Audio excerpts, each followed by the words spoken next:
L'Évangile de Luc, chapitre 16. Jésus dit aussi à ses disciples, un homme riche avait un économe, qui lui fut dénoncé comme dissipant ses biens. Il l'appela, et lui dit, « Qu'est-ce que j'entends dire de toi? Rends compte de ton administration, car tu ne pourras plus administrer mes biens. » L'économe dit en lui-même, « Que ferai-je, puisque mon maître m'ôte l'administration de ses biens?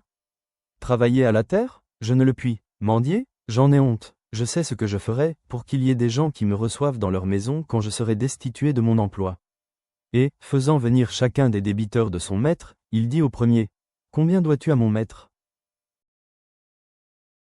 100 mesures d'huile, répondit-il. Et il lui dit, « Prends ton billet, assieds-toi vite, et écris 50. » Il dit ensuite à un autre, « Et toi, combien dois-tu? » 100 mesures de blé, répondit-il. Et il lui dit, « Prends ton billet, et écris 80. » Le maître loua l'économe infidèle de ce qu'il avait agi prudemment. Car les enfants de ce siècle sont plus prudents à l'égard de leurs semblables que ne le sont tels enfants de lumière. Et moi, je vous dis, faites-vous des amis avec les richesses injustes, pour qu'ils vous reçoivent dans les tabernacles éternels, quand elles viendront à vous manquer. Celui qui est fidèle dans les moindres choses l'est aussi dans les grandes, et celui qui est injuste dans les moindres choses l'est aussi dans les grandes. Si donc vous n'avez pas été fidèle dans les richesses injustes, qui vous confiera les véritables? Et si vous n'avez pas été fidèle dans ce qui est à autrui, qui vous donnera ce qui est à vous? Nul serviteur ne peut servir deux maîtres. Car, ou il haïra l'un et aimera l'autre, ou il s'attachera à l'un et méprisera l'autre. Vous ne pouvez servir Dieu et Mammon. Les pharisiens, qui étaient avares, écoutaient aussi tout cela, et ils se moquaient de lui. Jésus leur dit, « Vous cherchez à paraître justes devant les hommes, mais Dieu connaît vos cœurs, car ce qui est élevé parmi les hommes est une abomination devant Dieu. » La loi et les prophètes ont subsisté jusqu'à Jean. Depuis lors, le royaume de Dieu est annoncé, et chacun use de violence pour y entrer. Il est plus facile que le ciel et la terre passent, qu'il ne l'est qu'un seul trait de lettre de la loi vienne à tomber.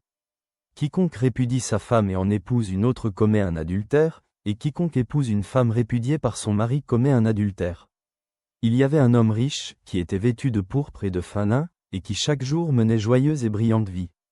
Un pauvre, nommé Lazare, était couché à sa porte, couvert d'ulcères. Et désireux de se rassasier des miettes qui tombaient de la table du riche, et même les chiens venaient encore lécher ses ulcères.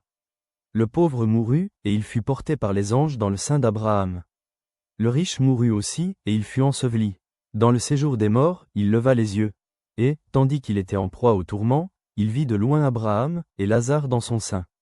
Il s'écria, « Père Abraham, aie pitié de moi, et envoie Lazare, pour qu'il trempe le bout de son doigt dans l'eau et me rafraîchisse la langue, car je souffre cruellement dans cette flamme. » Abraham répondit, « Mon enfant, souviens-toi que tu as reçu tes biens pendant ta vie, et que Lazare a eu les maux pendant la sienne.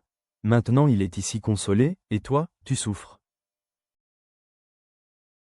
D'ailleurs, il y a entre nous et vous un grand abîme, afin que ceux qui voudraient passer d'ici vers vous, ou de là vers nous, ne puissent le faire. » Le riche dit, « Je te prie donc, Père Abraham, d'envoyer Lazare dans la maison de mon père, car j'ai 5 frères.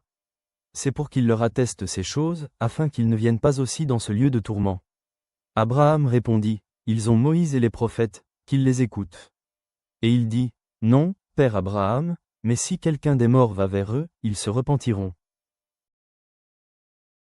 Et Abraham lui dit, « S'ils n'écoutent pas Moïse et les prophètes, ils ne se laisseront pas persuader quand même quelqu'un des morts ressusciterait. »